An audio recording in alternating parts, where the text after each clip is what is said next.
بسم اللہ الرحمن الرحیم۔ السلام علیکم، کیسے ہیں آپ؟ امید کرتی ہوں آپ سب لوگ خیریت سے ہوں گے اور انشاءاللہ ویڈیو کو انجوائے کریں گے۔ آج ہم لوگ ناول ریڈ کریں گے عشق ہوا داستان محبت قسط نمبر 6 علامت فردوس نثار۔ پی ڈی ایف کے لیے کمنٹ سیکشن میں اپنی قیمتی رائے کا اظہار کریں۔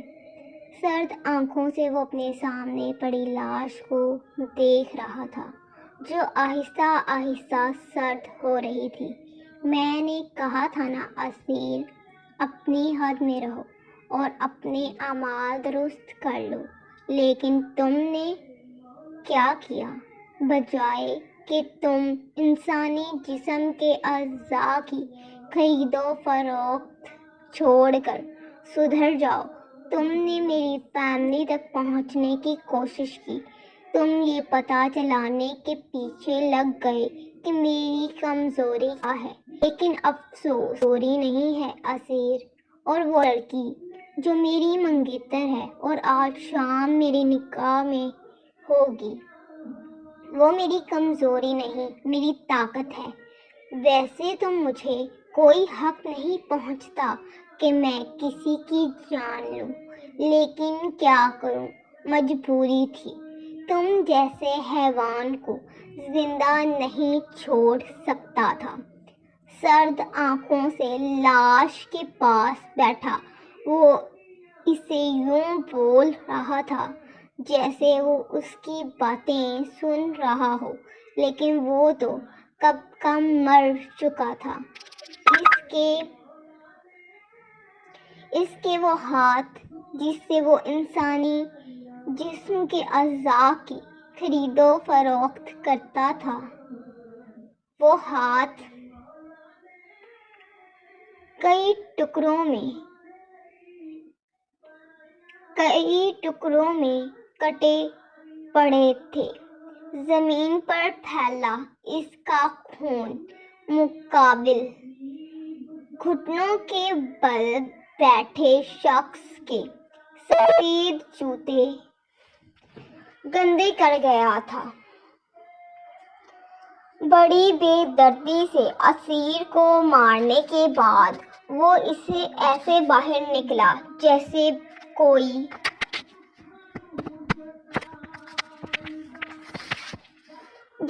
کوئی بہت نیک کام کر کے آیا ہو۔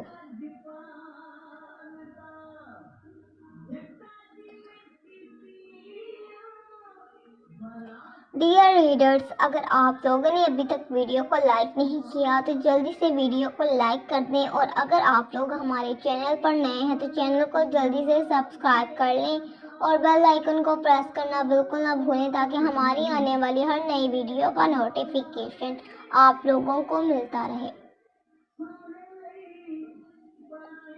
پی ڈی ایف کے لیے جلدی سے ہمارے واٹس ایپ چینل کو جوائن کریں، وہاں سے ہمارا جو ویب سائٹ ہے وہاں پر آپ لوگوں کو پی ڈی ایف مل جائے گا۔ ماضی: تم کچھ بھی کہو تو ہم مان لیں گے۔ ہم نے تمہیں بہت نازوں سے پالا تھا، اور تم کیا کر رہی ہو؟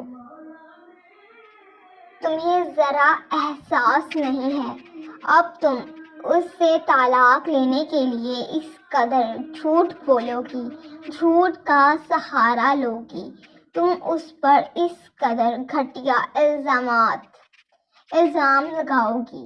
ہم نے سوچا تھا کہ تم سدھر جاؤ گی اور بھول جاؤ گی اس سکندر کو، لیکن تم اسے بھولنے کی بجائے اپنا گھر بسانے کی بجائے تم دلاور پر اتنا گھٹیا الزام لگا رہی ہو، صرف اس لیے کہ ہم تمہاری اور اس کی علیحدگی کروا دیں۔ سدھر جاؤ نازیہ، اب تم ایک بچی کی ماں ہو، اور جس مرد کے پیچھے تم اپنے شوہر پر اس طرح کا گھٹیا الزام لگا رہی ہو، وہ تمہیں تمہارے بچے کے ساتھ قبول نہیں کرے گا۔ نہیں ماما، میں جھوٹ نہیں بول رہی، میں سچ کہہ رہی ہوں۔ دلاور سچ میں ایک عیاش پسند انسان ہے۔ ان کے نہ جانے کتنی لڑکیوں کے ساتھ تعلقات ہیں، شراب پینا، طوائفوں کے کوٹھے پر جانا، اس طرح کے شوق ہیں ان کے۔ وہ آنکھوں میں آنسو لائے ہذیانی انداز میں اپنی ماں کو اپنی بات کا یقین دلانے کی کوشش کر رہی تھی کہ دلاور ایک اچھا انسان نہیں ہے، لیکن وہ لوگ سمجھ رہے تھے کہ شاید وہ اب بھی سکندر کو چاہتی ہے اور اس کی محبت میں اپنے شوہر پر گھٹیا الزام لگا رہی ہے۔ خدا کا خوف کرو نازیہ، اپنے نہیں تو حمزہ کے بارے میں سوچو۔ اور دلاور کوئی بچہ نہیں ہے، ایک بچے کا باپ ہے، وہ بھلا ایسی حرکتیں کیوں کرے گا؟ اور اگر یہ حقیقت ہے تو تم نے ہمیں پہلے کیوں نہیں بتایا؟ شادی کے 2 سال بعد ہی کیوں؟ کیا تمہیں پہلے دن سے نہیں پتہ چل گیا تھا کہ وہ ایک ایسا انسان ہے؟ مجھے لگا آپ میرا یقین نہیں کریں گے، اس لیے نہیں بتایا۔ دیکھیں میرا یقین کریں، وہ انتہائی گھٹیا انسان ہے۔ چٹاک: خبردار، اگر تم نے ایک اور گھٹیا لفظ اپنے شوہر کے خلاف استعمال کیا، آج مجھے شرمندگی ہو رہی ہے کہ میں تمہاری ماں ہوں۔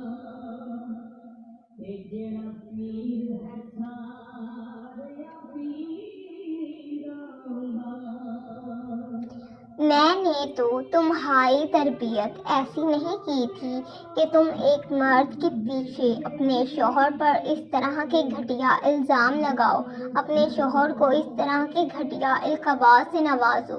اگر دوبارہ تم نے اس طرح کی بکواس کی تو میں تمہارے حلق سے زبان کھینچ لوں گی۔ میں جا رہی ہوں، اپنا گھر سنبھالو اور اپنے شوہر اور اپنے بچے پر توجہ دو اور بھول جاؤ اس انسان کو۔ نازیہ کے لاکھ رونے دھونے اور سمجھانے کے باوجود سائمہ بیگم نے اس کی بات کا یقین نہیں کیا، اور اس سے بڑھ کے کوئی اذیت ہو ہی نہیں سکتی کہ وہ انسان آپ کا یقین نہ کرے جس نے آپ کے ناز نخرے اٹھائے ہوں، جس نے آپ پر سب سے زیادہ بھروسہ کیا ہو۔ اور سائمہ کے لیے اور نازیہ کے لیے یہ لمحات کرب کے لمحات تھے جب اس کی ماں نے اس کی بات کا یقین نہ کیا، اور شاید غلطی بھی اسی کی تھی۔ وہ ان کا بھروسہ توڑ چکی تھی، ان کا اعتبار مٹی میں ملا چکی تھی۔ یہی وجہ تھی کہ آج سائمہ بیگم نے اس کی بات کا یقین نہ کیا تھا، اس کے آنسوؤں کو بھی فراموش کر دیا تھا، جبکہ وہ تو کبھی اس کی آنکھ میں ایک آنسو برداشت نہ کرتی تھیں۔ آج انہوں نے اس کی بات کا یقین نہ کیا تھا۔ اپنے ننھے سے بچے کو ہاتھ میں لیے وہ چپ کروانے کی کوشش کر رہی تھی جو مسلسل روئے جا رہا تھا۔ اور سب سے اذیت ناک لمحہ وہ لمحہ ہوتا ہے جب آپ کے 400 لوگوں کی بھیڑ ہو، لیکن اپنا درد اور تکلیف بیان کرنے کے لیے آپ کو کوئی ایک فرد بھی میسر نہ ہو۔ نازیہ کی بھی اس وقت یہی حالت تھی۔ اس کے پاس سب کچھ تھا، اس کے والدین، اس کا شوہر، اس کے سسرال والے، اس کے دوست، مگر کوئی انسان ایسا نہیں تھا جو اس کی تکلیف کو محسوس کرتا۔ اس کی آنکھیں اس کے درد کی داستان بیان کرتی تھی، لیکن اس کے قریب کوئی نہیں تھا جو ان آنکھوں میں لکھی درد کی داستان کو پڑھتا۔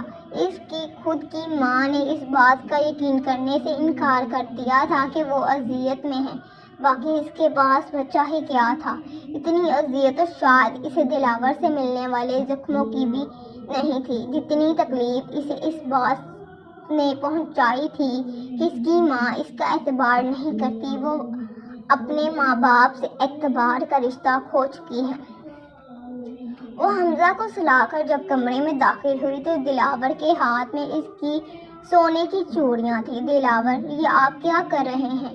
یہ تو میری چوڑیاں ہیں۔ ہاں تمہاری چوڑیاں ہیں، لیکن میرے پاس پیسے نہیں ہیں، تو ان کو بیچ کر کچھ پیسوں کا انتظام کرنے کے بارے میں سوچ رہا ہوں۔ مگر کیوں سکندر؟ یہ چوڑیاں تو میری امی نے مجھے دی تھیں، میں یہ آپ کو نہیں دے سکتی۔ اپنی بکواس بند کرو، تم میری بیوی ہو اور تمہاری ہر چیز پر میرا حق ہے، ان چوڑیوں پر بھی۔ اور ویسے بھی اگر بابا جان سے جوئے کے لیے پیسے مانگوں گا تو وہ نہیں دیں گے، اس لیے بہتر حل یہی ہے کہ میں ان چوڑیوں کو بیچ دوں۔ نہیں، دلاور میں آپ کو ایسا نہیں کرنے دوں گی، دے چوڑیاں ادھر۔ نازیہ نے چوڑیاں چھیننے کے لیے ہاتھ بڑھایا جب دلاور نے اسے دھکا دے مارا۔ اس کا سر سامنے دیوار پر لگا اور وہ بے ہوش ہو گئی، لیکن وہ شخص بڑی شفاقی سے چوڑیاں لے کر چلا گیا اور اس کے بے ہوش جسم کو وہاں سے ہلانے یا ڈاکٹر کو بلانے کی بھی زحمت نہیں کی۔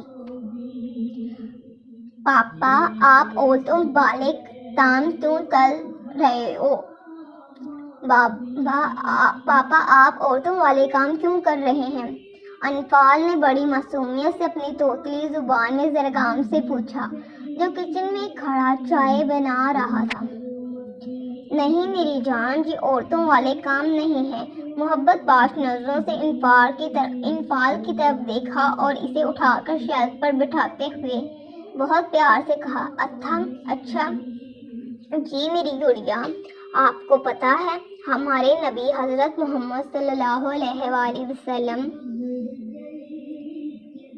خاتم النبیین اپنے سارے کام اپنے ہاتھوں سے کیا کرتے تھے۔ ان کے نقش قدم پر چلتے ہوئے ہمیں بھی چاہیے کہ ہم اپنے کام خود اپنے ہاتھوں سے کریں، سمجھی؟ ہاں سر کو ہاں میں جنبش دیتے انفال نے بات کو سمجھتے ہوئے سر ہلایا۔ سو ڈیئر ریڈرز، یہ تھی آج کی ایپیسوڈ۔ آئی ہوپ سو یہ آپ لوگوں کو پسند آئی ہوگی۔ کمنٹ سیکشن میں اپنی قیمتی رائے کا اظہار کرنا بالکل نہ بھولیں اور ضرور بتائیں کہ آپ لوگوں کو ایپیسوڈ کیسی لگی۔ نیکسٹ ایپیسوڈ کے لیے جلدی سے ہمارے چینل کو سبسکرائب کریں، بیل آئیکن کو پریس کریں تاکہ نیکسٹ آنے والی ویڈیو کا نوٹیفیکیشن آپ لوگوں کو مل جائے، اور جلدی سے بتائیں کہ آپ لوگوں کو ناول کیسا لگ رہا ہے۔ یقیناً آپ لوگوں نے ابھی تک ویڈیو کو لائک نہیں کیا ہوگا تو ویڈیو کو لائک کریں، اپنے دوستوں کے ساتھ شیئر کریں، کمنٹ سیکشن میں اپنی قیمتی رائے کا اظہار کریں۔